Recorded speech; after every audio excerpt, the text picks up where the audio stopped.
사울의 최후, 사울의 최후라는 제목으로 오늘 말씀을 나누기를 원합니다. 옆에 계신 분에게 먼저 이렇게 한번 인사하겠습니다. 잘 오셨습니다. 하나님께서 당신의 기도를 들어주십니다. 네. 우리에게 소망이 있다면 우리의 기도를 들어주시는 분이 계신다라는 거고, 그분이 바로 하나님이시다라는 겁니다. 할렐루야. 우리의 기도를 누가 들으신다고요? 하나님. 근데 그 하나님은 우리를 사랑하실 뿐만 아니라 전능하신 분이신 줄 믿습니다. 그러니 우리가 기도함에 있어서 늘 이렇게 기쁨과 감사함과 기대함으로 나아갔으면 좋겠습니다. 삶을 살아가다 보면 어려운 문제들을 직면하고 당할 때가 있습니다. 우리 성경을 보면 성경은 공허한 공상 만화 소설 같은 것이 아니잖아요. 성경은 무엇이냐면 살아계신 하나님을 믿은 사람들의 살아있는 삶입니다. 그러니까 살아있는 하나님과 살아있는 인간이 만나서 살아계신 하나님의 능력이 나타났던 삶을 고백한 책이 바로 성경책입니다. 이 말은 무슨 말이냐면, 지금 우리 살아있잖아요. 그리고 지금 하나님께서 살아계시잖아요. 그러면 우리가 만약 그 하나님과 함께 동행하게 된다면 성경에 나와 있는 우리가 좀 부러워하고 혹 우리에게 꼭 필요한 그 능력과 기적 있지 않습니까? 그것을 동일하게 나도 지금 이 삶의 현장에서 체험할 수 있다라는 겁니다. 믿으십니까? 저는 이 사실을 믿어요. 왜냐하면 실제 그런 일이 일어났으니까. 여기 지금 생명의 길 복민교회가 서 있잖아요.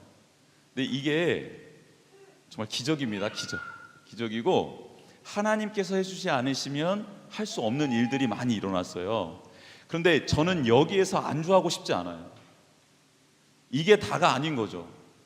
하나님, 이게 여기까지입니까? 만족합니다. 이것도 감사합니다가 아니라, 하나님, 하나님의 비전, 하나님의 꿈, 그것을 다시 한번 제게 허락해 주십시오. 알려주십시오. 보여주십시오.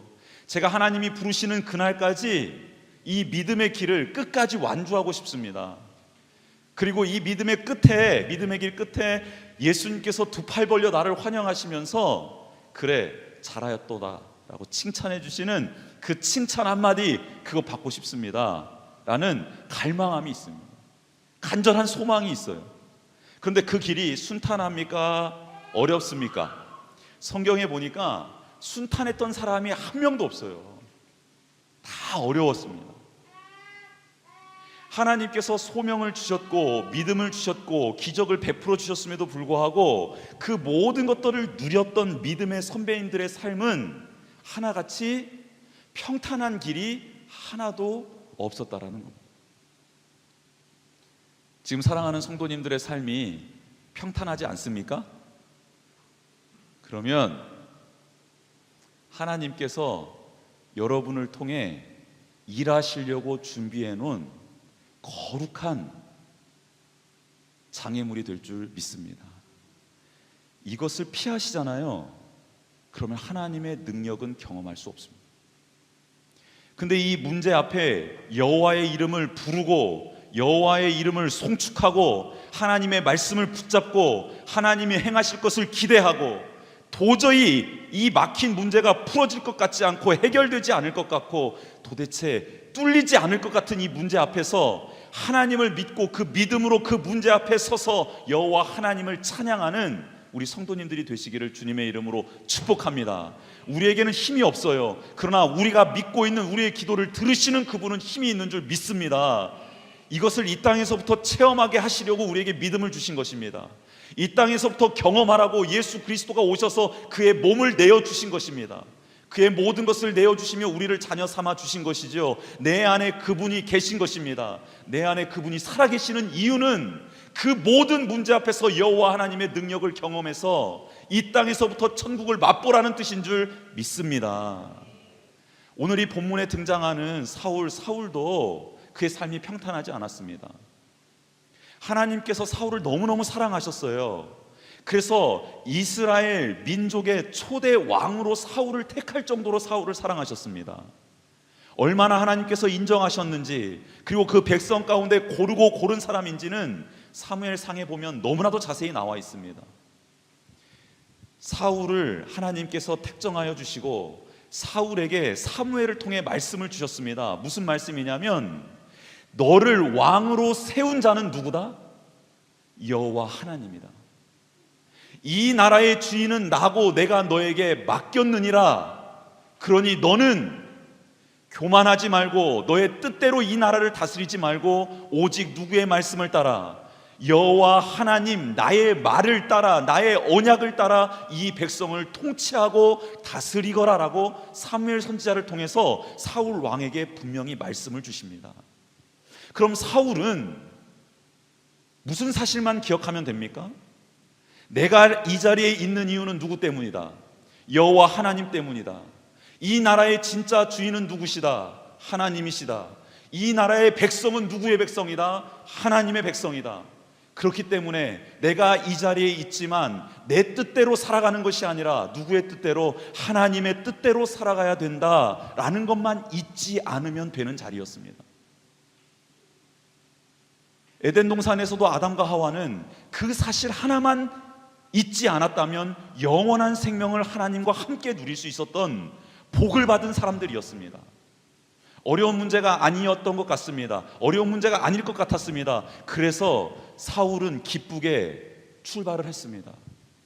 그가 왕의 자리에 앉았습니다. 왕의 자리에 앉았는데 왕 앞에 신하들이 있었겠지 않았겠습니까? 근데 신하들이 왕 앞에 절을 하는 거예요.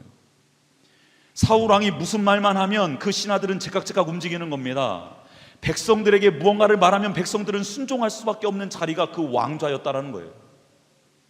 사울은 그만 그 자리에서 자신이 진짜 왕이 된 것처럼 행동하고 말하기 시작합니다. 하나님께서는 선지자 사무엘을 통해서 그게 아니다라고 기회를 주시고 또 기회를 주셨습니다. 그런데 사울이 그만 그 기회를 놓쳐버리고 맙니다. 전쟁을 일으키셔서 그 전쟁 가운데 깨닫게 해주신 적도 있습니다. 승리를 통해서 하나님이 살아계심을 보여준 적도 있습니다. 사울 왕이 말도 안 되는 상황 가운데서 하나님의 능력을 힘입어서 수많은 적군을 물리치게 해주신 적도 있습니다. 그런데 사울 왕이 그 전능하신 하나님을 떠나버립니다. 어떻게 이럴 수가 있을까요? 여러분, 말이 안 되는 상황이지 않습니까? 하나님이 나와 함께 하셔서 기적을 체험했습니다. 하나님이 나와 함께 하셔서 말도 안 되는 전쟁에서 승리했습니다. 하나님이 나와 함께 하셔서 일어날 수 없는 일들을 일어나고 경험했습니다. 그래서 하나님 살아계심을 확신했던 사울이 어떻게 하나님을 떠날 수 있겠습니까? 지난주에 창립 감사 예배를 드렸습니다. 있을 수 없는 일이 일어났습니다. 감사했습니다. 그런데 지금 창립 감사 예배를 드리고 나흘이 지났습니다. 지금 우리의 마음은 어떻습니까? 기쁘고 감사하고 감격이 넘치고 아직도 그렇습니까? 아니면 지금 내 앞에 직면한 문제 때문에, 당한 환난 때문에 그 은혜와 감격과 감사는 싹 사라져버리고 그 문제 앞에 지금 눈물 흘리고 좌절하고 있습니까? 여러분, 인생이라는 게 정말 하나님 앞에 바로 서서 하나님을 끝까지 순종할 것 같이 외쳤지만 금세 그 외침이 공허해질 수 있다는 것을 성경은 지금 말하고 있는 것입니다. 베드로도 하나님, 예수님 앞에 이렇게 말했죠. 다른 모든 사람은 예수님을 떠날지언정 나는 예수님을 떠나지 않겠습니다. 저는 주를 위하여 죽을 각오도 돼 있습니다라고 말했던 게 베드로 아닙니까? 그런데 베드로가 그 호언장담했던 믿음의 고백을 외쳤던 베드로가 예수님을 부인하게 되는 장면을 우리는 보게 됩니다. 사울 왕에게 하나님이 모든 것을 주셨습니다. 주시면서 한 가지만 기억하라 했습니다. 그 자리는 네가 앉아있지만 실제 그 자리에 앉아있는 것은 나다. 그러니 네가 내 앞에 와서 예배를 드리고 네가 나의 말을 경청하고 나의 뜻대로 살아가게 될 때 너를 바라보고 있는 신하들이 그렇게 살 것이고 그 신하를 바라보고 있는 백성들이 그렇게 살게 될 것이다. 이것만 잊지 말아라. 그러면 내가 너에게 나의 나라를 맡길 거고 나의 백성을 너에게 줄 것이며 그 소유, 나의 소유를 전부 너에게 돌려줄 것이다 라고 말씀해 주셨다라는 겁니다. 그런데 사울은 그만 그 왕 자리가 자신의 자리인 것처럼 교만의 영이 들어가고 말았습니다. 그때 마귀는 기다렸다는 듯이 미혹을 합니다. 그래, 사울아, 이스라엘 백성의 왕은 너야. 이 땅의 주인은 너야. 백성들은 네 말 한마디면 다 복종하는 존재들이야. 그러니까 이제 너의 마음대로 나라를 다스리고 너가 원하는 것을 다 취하고 누려라 라고 마귀가 사울을 미혹했습니다. 그래서 사울 왕은 그 미혹을 이겼어야 되는데 넘어가서 왕으로서 받아야 될 특권들을 누리기 시작합니다. 의무는 차차 행하면 된다라고 의무는 내팽개치고 특권만 누리기 시작합니다. 그리고 놀랍게도 주변에 있었던 사울 왕의 주변에 있었던 참모들과 장수들도 왕정 체제에 처음 접하는 이 관직을 사울 왕을 바르게 세우는 관직으로 보지 않고 사울 왕을 따라 탐관 오리가 되는 길을 선택합니다. 사울 왕처럼 부를 누리기 시작합니다. 백성들을 착취하기 시작합니다. 그런데 오직 그 가운데 서서 사무엘 혼자 그 한 사람만이 사울에게 진언을 합니다. 바른 길을 걸으라고 말을 합니다. 견책을 합니다. 그런데 놀랍게도 사울 왕은 사무엘의 그 말을 듣지 않습니다. 끝내 자신이 선택할 길을 갑니다. 증오와 원망의 마음을 가지고 나라를 위해 살아가고 백성을 위해 살아가지 않고 하나님의 뜻을 위해 살아가지 않고 자신의 욕망과 감정에 충실한 삶을 살아가게 됩니다. 그런 사울이 안타까워서 하나님은 수도 없는 기회를 주십니다. 그런데 그 기회를 다 소멸해버립니다. 하나님의 말씀을 무시해버립니다. 하나님의 말씀을 전하러 온 사무엘의 말에 거짓 증언을 하기 시작합니다. 거짓말을 하기 시작합니다. 더 이상 왕이 될 수 없었던 사울에게 하나님은 심판을 내리시는데 블레셋으로 하여금 이스라엘을 치게 합니다. 여러분, 하나님께서는 우리를 사랑하십니다. 아멘. 저는 아멘이에요. 그래서 하나님이 우리의 삶의 자리 가운데 하나님의 뜻대로 살아가지 않을 때 사인을 주십니다. 정신 차려. 지금 너 이거 할 때야. 정신 차려. 항진아, 정신 차려. 너 지금 내 앞에 무릎 꿇어야 될 때야. 정신 차려. 항진아, 너 지금 여기에 취해 있을 때가 아니야. 깨어나, 일어나. 지금 내 앞에 와서 나를 바라봐야 될 때야 라고 나를 흔들어 깨우실 때가 있다라는 겁니다. 저를 흔들어 깨울 때가 있습니다. 그런데 그때 일어나서 딴짓을 하거나 하나님이 주신 기회에 나를 부르시는 그 부르심 가운데 내가 그 자리에 있지 않게 되면 저는 사탄의 미혹에 빠져서 그 미혹대로 살아갈 수밖에 없다라는 겁니다. 여러분, 하나님이 우리를 깨워주실 때가 있어요. 여러 나쁜 습관들을 하나님 앞에 회개했을 때 다시 그 습관의 자리에 갈 때가 있습니다. 그러면요, 성령님 우리를 깨닫게 해주실 때가 있어요. 아니야, 정신 차려. 그 자리에 가면 안 돼. 또 넘어질 거야. 그러니까 내가 너를 도와줄게. 이 시간 예수 그리스도의 이름으로 선포해라. 그 자리에 서지 말고 가지 말고 이제 이 자리에서 멈춰서 뒤돌아서라라고 성령님이 우리에게 감동을 주실 때가 있다는 겁니다. 그게 게으름일 수도 있습니다. 그게 나태함일 수도 있습니다. 그게 중독 증상일 수도 있어요. 그런데 그때마다 성령님께서 우리에게 사인을 주신다라는 겁니다. 그때 그 사인을 무시하고 내 욕망 따라, 내 욕심 따라, 습관 따라 그 자리를 다시 걸어가게 되면 백발백중 망하게 됩니다. 근데 놀랍게도 그 자리를 가기 전에 성령님께서는 우리에게 말씀을 주신다라는 거예요. 감동을 주신다라는 거예요. 그게 잘못되었다라고 말입니다. 그때 돌이켜서 여호와 하나님 앞에 엎드리게 되는 우리 모두가 되기를 주님의 이름으로 축복합니다. 전쟁이 일어났어요. 여러분, 블레셋과의 전쟁은 하나님의 특별한 시그널, 사인이 있을 때마다 이스라엘과 블레셋이 싸웁니다. 그러면 사울 왕이 블레셋과 싸울 때 블레셋이 침공해서 이스라엘 백성을 끌고 나갔습니다. 그런데 오늘 성경 말씀에 보니까 이스라엘 백성이 후퇴하기 시작합니다. 도망가기 시작해요. 그러면 여러분, 사울 왕이라면 지금 백성들이 이스라엘 백성들에게 지고 있는 상황, 이 상황을 보고 있을 것 아닙니까? 그러면 무엇을 하면 됩니까? 그렇죠. 그 자리에서 무릎을 꿇으면 되는 것입니다. 하나님의 백성이, 내게 맡겨주신 백성이 지금 다 죽어가고 있습니다. 적의 칼에 죽어가고 있습니다. 영토가 짓밟히고 있습니다. 가옥이 다 망가져가고 있습니다. 하나님, 이것은 아닙니다. 하나님, 제가 잘못한 것 같습니다. 엎드렸으면 됩니다. 그런데 그 상황에서 사울이 깨닫지를 못해요. 그러자 하나님이 블레셋 사람들을 누구한테 보내냐면 사울의 아들들에게 보냅니다. 여러분, 아들들이 쫓겨가기 시작하는 거예요. 아들들이 쫓겨가기 시작하는데 그만 아들들이 블레셋 사람들에게 세 아들이 죽임을 당해버립니다. 여러분, 그러면 그 장면에서 어떻게 해야 됩니까? 엎드려야죠. 하나님, 제가 너무 잘못했습니다.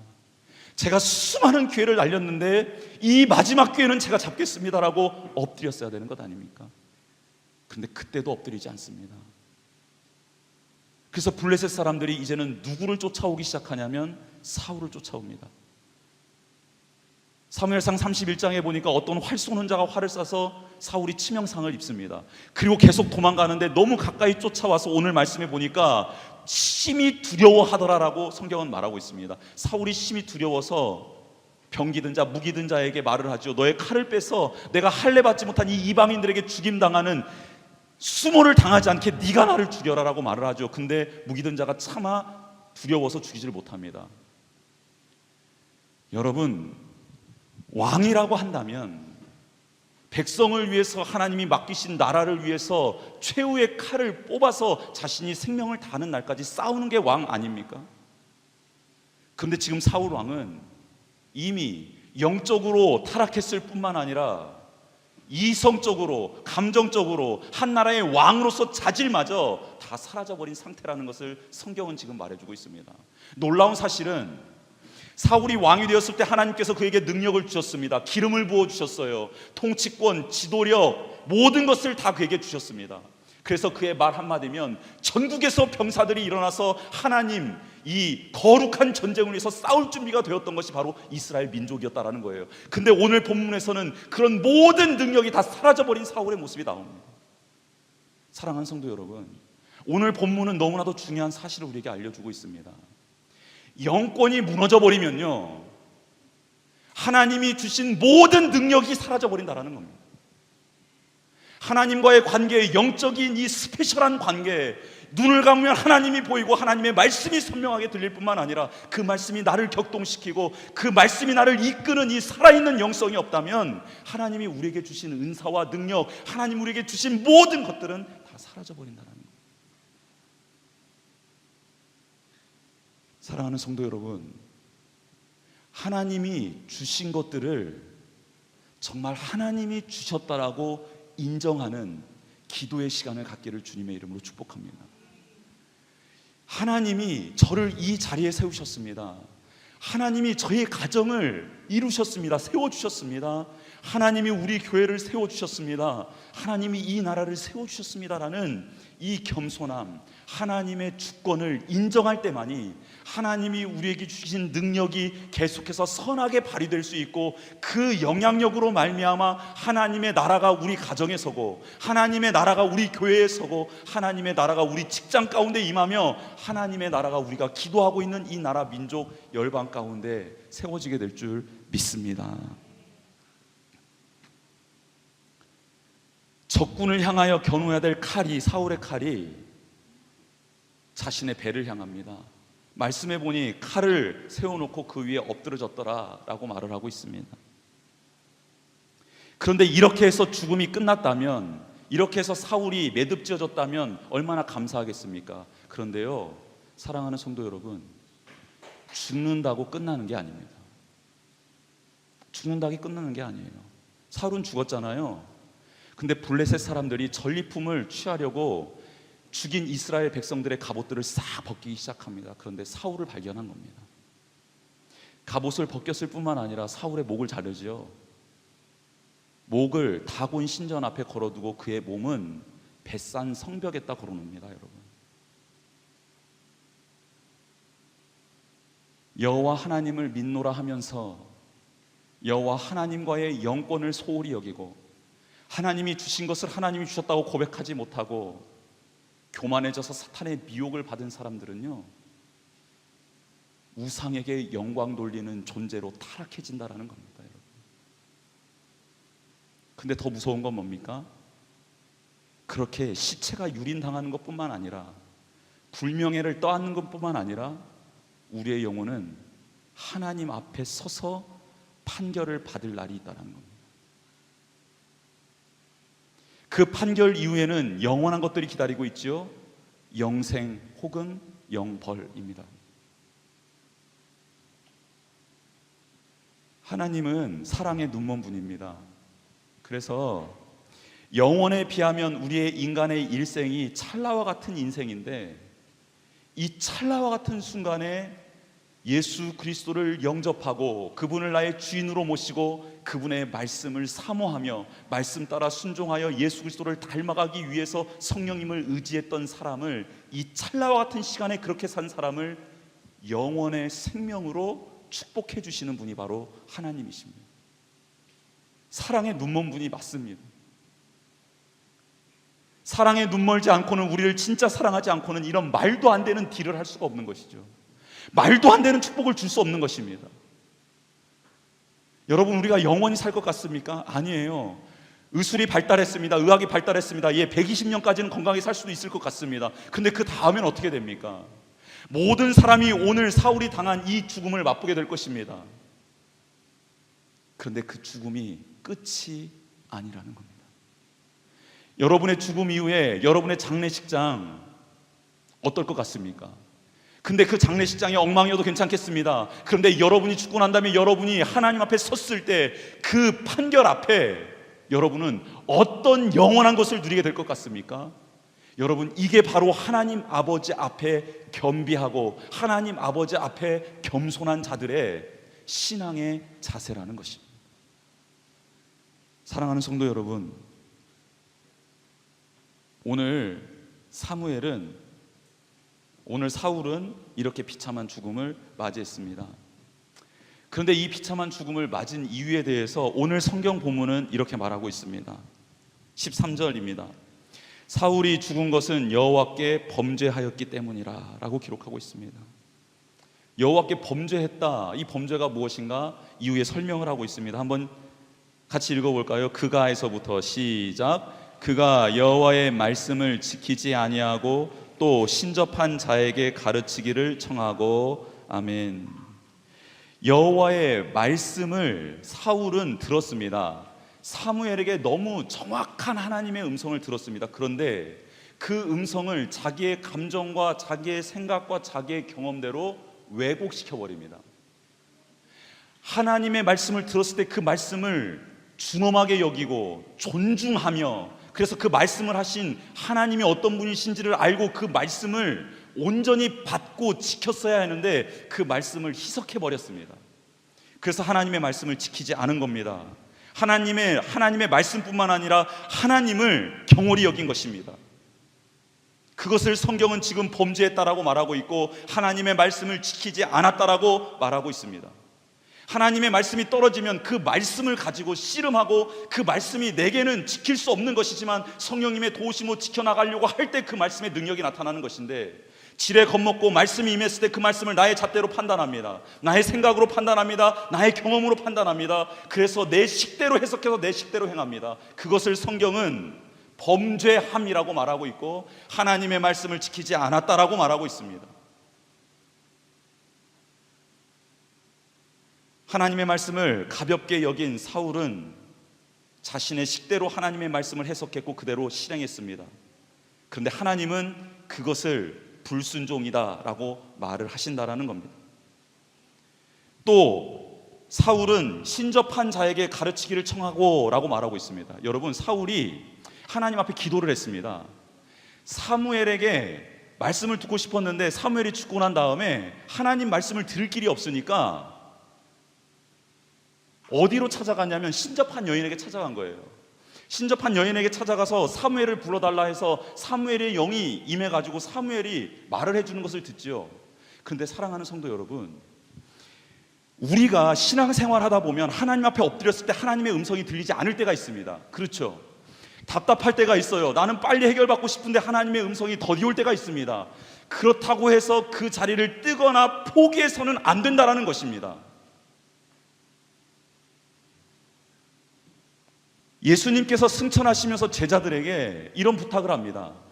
예루살렘에 머물러 있어라. 그리고 하나님이 너희에게 약속하신 성령이 오실 때까지 그 약속을 믿고 기다려라라고 예수님께서 분부하십니다.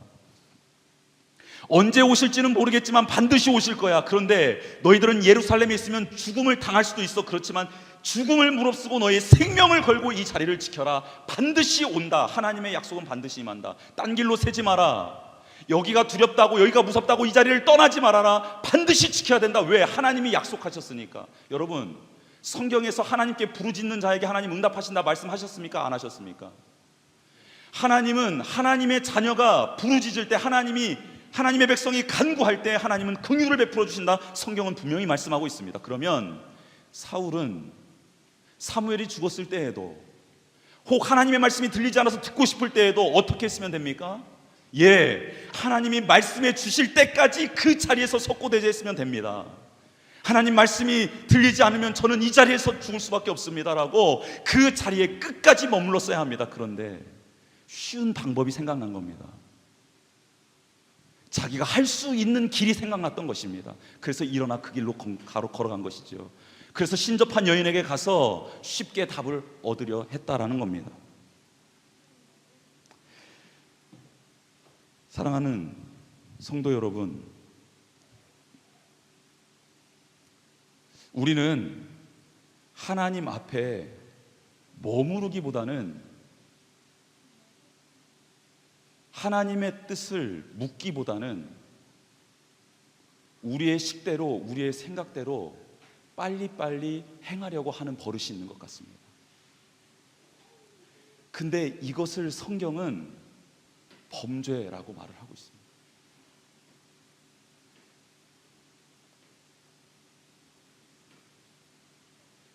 하나님께서 나의 기도를 들으신다라는 확신 가운데 답답하지만 끝까지 그 자리를 지켜내고 머무르고, 하나님이 말씀 주시기 전까지는, 하나님이 제게 감동 주시기 전까지는 한 발자국도 움직이지 않겠습니다라는, 정말 하나님을 신뢰하는 믿음의 사람들이 되기를 주님의 이름으로 축복합니다. 14절에 한 가지 더 범죄가 무엇인지를 설명해 주고 있습니다. 14절 말씀, 여호와께 묻지 아니하였으므로 여호와께서 그를 죽이시고, 사무엘상 31장에서는 여호와께서 그를 죽이셨다는 말이 안 나와 있습니다. 그런데 역대상에서는 이 말씀이 들어가 있는 거예요. 근데 하나님께서 그를 심판하셨다라고 나와 있습니다. 왜냐하면 하나님께 범죄했기 때문입니다. 그 범죄의 마지막은 무엇입니까? 여호와께 묻지 않았다라는 겁니다. 여러분, 이 말씀 정말 잘 새겨드려야 합니다. 여러분, 우리는 하나님 앞에 요구하는 게 너무 많습니다. 근데 오늘 본문은 하나님께 묻지 않은 게 죄라고 말하고 있습니다. 하나님 앞에 머물렀는데 하나님께 요구만 하는 사람들은 지금 하나님의 뜻을 잘 모르는 거예요. 근데 하나님은 요구하는 것 말고 하나님께 묻는 자를 지금 기다리고 계시고, 하나님께 묻는 자를 지금 원하고 계신다, 찾고 계신다라는 겁니다. 하나님께 묻는다라는 건 무엇입니까? 자신의 연약함을 인정한다라는 것입니다. 하나님의 나의 주인임을 믿는다라는 고백을 드리는 것입니다. 하나님께 묻는다는 것은 하나님의 말씀대로, 하나님이 주신 답대로 살아가겠습니다라는 삶의 고백인 것입니다. 이게 하나님께 묻는다라는 뜻입니다. 하나님께 묻는 우리 귀한 성도님들 되시기를 주님의 이름으로 축복합니다. 하나님께서는 이렇게 끝까지 기회를 줬음에도 불구하고 자신의 식대로, 자신의 방법대로 돌이키지 못한 사울 왕에게 주었던 그 모든 것을, 그것을 감당할 수 있는 자에게 주십니다. 그게 14절의 말씀에 나와 있습니다. 한번 보겠습니다. 14절 다 같이 한번 읽어볼까요? 여호와께 묻지 아니하였으므로 여호와께서 그를 죽이시고 그 나라를 이새의 아들 다윗에게 넘겨주셨더라.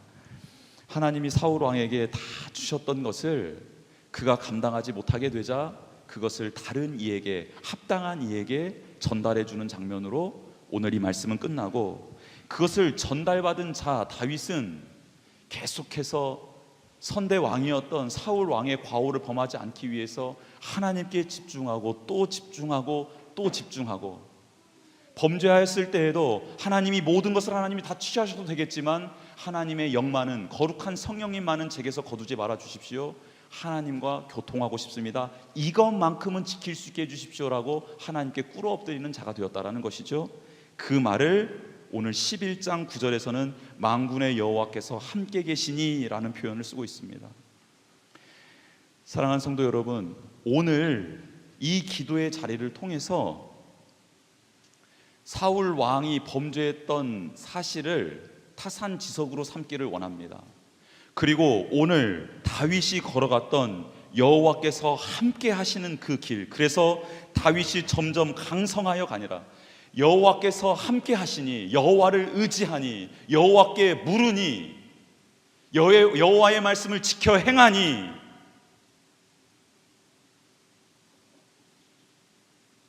그런 다윗을 하나님께서 점점 강성하게 해주셨다라는 이 말씀이 우리 귀한 성도님들에게 임하기를 주님의 이름으로 축복합니다.